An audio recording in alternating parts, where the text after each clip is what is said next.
Sub măsura 6.4,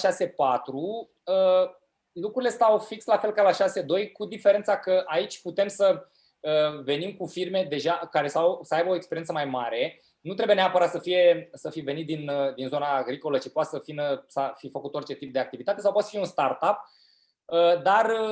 dar care să vrea să investească în zona rurală. Dar și aici, spre deosebire și aici ca și la 6.2, dacă nu e chiar un startup și are ceva experiență de afaceri, chiar dacă nu vine dinspre zona de fermier, ci e pur și simplu o activitate care a avut o activitate de producție oarecare și vine cu ea în mediul rural acum,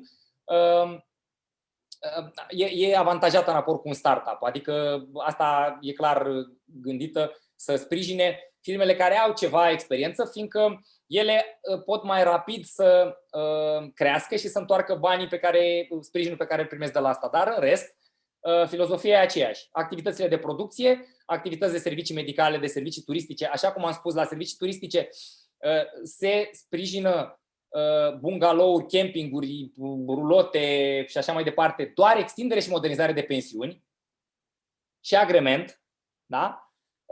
Și alte tipuri de servicii care sunt valabile, care sunt importante pentru mediul rural. În funcție de aceste coduri, se va primi un punctaj mai mare sau mai mic. Dar diferența față de 6.2 aici este că se poate merge cu o valoare a finanțării nerambursabile de până la 200.000 de euro, dar, evident, se cere și o contribuție, o cofinanțare, care în zona de producție trebuie să fie de minim 10%, iar în zona de prestări servicii de minim 30%. Cu alte cuvinte, dacă vrei un proiect de 20.000 în zona de producție, dacă vrei să iei 20.000 în zona de producție, va trebui să faci undeva de 220.000, scuze, 230.000 proiectul, da? Dacă vrei minim, da, proiectul, iar dacă vrei pe zona de servicii și vrei 20.000, trebuie să te duci undeva la 280-300.000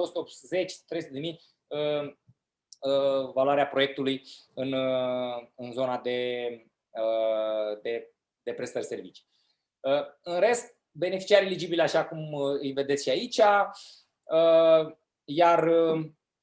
iar ca și cheltuieli, așa cum am menționat, mai puțin că nu știu de ce îmi joacă feste, așa, valoarea finanțării am menționat-o și astea sunt cheltuielile eligibile, așa cum ați văzut și la 6.2. Este fix la fel linia, numai că, mă rog, valoarea finanțării e mai mare și evident se cere și cofinanțare la 6.4 în raport cu 6.2.